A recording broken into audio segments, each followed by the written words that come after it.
Baru-baru ini kita dikejutkan di mana Datuk Seri Anwar datang ke Sabah sekitar pada jam 8.10 malam semalam untuk mengadakan perjumpaan bersama Shafiee Apdal dan Bung Mokhtar Radin. Dan tidak lupa juga Anwar Ibrahim datang ke Sabah bersama timbalan Perdana Menterinya Ahmad Zahid Hamidi dan berjumpa dengan kedua-dua menteri dan mengatakan bahawa Menteri Sabah Parti Warisan dan Parti UMNO menarik diri dan ingin menubuhkan Kerajaan Perpaduan di Sabah. Adakah kedua-dua parti tersebut diluluskan permintaan mereka oleh Datuk Seri Anwar Ibrahim? Okey, baiklah. Sebelum saya meneruskan isu yang tergempar yang terhangat pada hari ini, mohon kiranya yang baru saja melihat channel ini, bantu admin,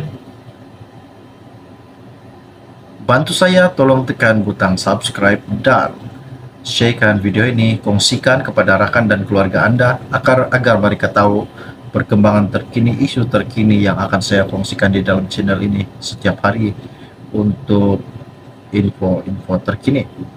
Okey, baiklah. Apa yang saya dapat, apa yang saya jumpa pada hari ini, saya dapat info ini daripada Agenda Daily. Ianya berkata, kemulut politik Sabah bukti UMNO tak pernah berubah, katanya Wan Saiful. Dato' Wan Saiful Wan Jan menyifatkan kemulut politik yang berlaku di Sabah menunjukkan UMNO sebenarnya tidak pernah berubah dengan masih mahu berebut kuasa demi kepentingan peribadinya. Ketua Penerangan Bersatu itu berkata, tindakan menarik sokongan terhadap Kerajaan Gabungan Rakyat Sabah GRS mengulangi insiden sama yang dilakukan UMNO terhadap mantan Perdana Menteri Tan Sri Muhyiddin Yassin. Katanya Wan Saiful, saya rasa ini adalah realiti sikap UMNO pemimpinnya. Kita kena ingat semasa Tan Sri Muhyiddin Yassin dulu siapa yang buat kacau tarik sokongan kalau bukan UMNO. Di Sabah ketika ini pula, siapa yang tarik sokongan kalau bukan UMNO? Inilah realiti UMNO yang tidak menghormati perjanjian, rakus dalam merebut kuasa. Namun kita harap penyelesaian terbaik akan dicapai, katanya.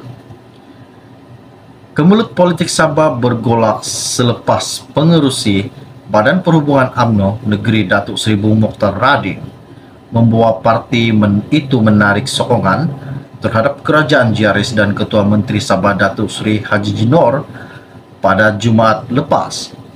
Bagaimanapun, langkah Kinabalu itu dilihat pincang dan gagal apabila 5 adun UMNO dan 7 adun Pakatan Harapan PH kekal memberi sokongan kepada Haji J. Dalam perlembagaan lain, Perdana Menteri Datuk Seri Anwar Ibrahim mengadakan pertemuan dengan Haji Jinor dan juga Presiden UMNO Datuk Seri Ahmad Zahid Hamidi turut sama. Selepas pertemuan tersebut, Anwar menyatakan sokongan merestui agar Haji J terus memimpin Kerajaan Negeri Sabah.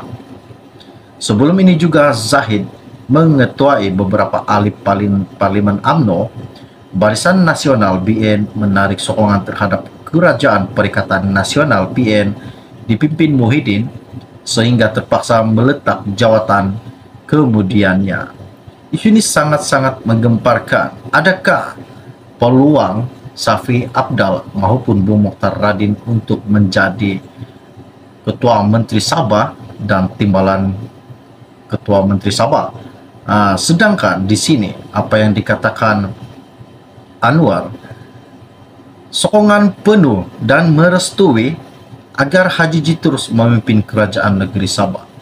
Dan apa yang dikatakan Bung dan apa yang dikatakan Shafiee baru-baru ini, ianya berkata Datuk Seri Anwar ada mengatakan kepada mereka bahawa Datuk Seri Anwar bersetuju untuk membentuk kerajaan gabungan, yaitu kerajaan perpaduan. Isu ini sangat-sangat menarik pada hari ini. Jadi, di manakah perginya akar umbi UMNO? Adakah mereka masih berpeluang untuk terus maju ataupun akan jatuh di akhirnya suatu hari nanti?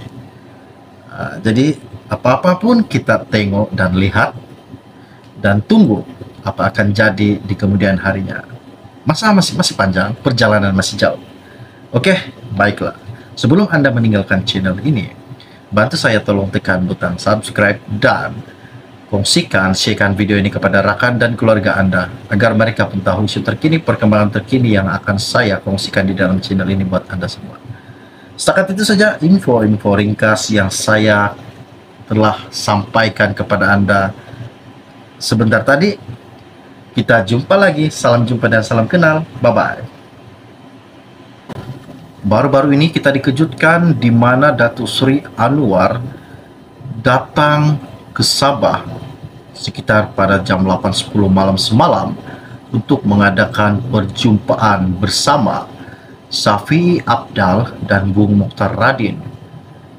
Dan tidak lupa juga Anwar Ibrahim datang ke Sabah bersama timbalan Perdana Menterinya Ahmad Zahid Hamidi dan berjumpa dengan kedua-dua menteri dan mengatakan bahawa Menteri Sabah Parti Warisan dan Parti UMNO menarik diri dan ingin menubuhkan kerajaan perpaduan di Sabah. Adakah kedua-dua parti tersebut diluluskan permintaan mereka oleh Datuk Seri Anwar Ibrahim? Oke, baiklah. Sebelum saya meneruskan isu yang tergempa yang terhangat pada hari ini, mohon kiranya yang baru saja melihat channel ini, bantu admin, bantu saya tolong tekan butang subscribe dan sharekan video ini, kongsikan kepada rakan dan keluarga Anda agar mereka tahu perkembangan terkini, isu terkini yang akan saya kongsikan di dalam channel ini setiap hari untuk info-info terkini. Oke, baiklah. Apa yang saya dapat, apa yang saya jumpa pada hari ini, saya dapat info ini daripada Agenda Daily. Ianya berkata, kemulut politik Sabah bukti UMNO tak pernah berubah, katanya Wan Saiful. Dato' Wan Saiful Wanjan menyifatkan kemulut politik yang berlaku di Sabah menunjukkan UMNO sebenarnya tidak pernah berubah dengan masih mahu berebut kuasa demi kepentingan pribadinya. Ketua Penerangan Bersatu itu berkata, tindakan menarik sokongan terhadap Kerajaan Gabungan Rakyat Sabah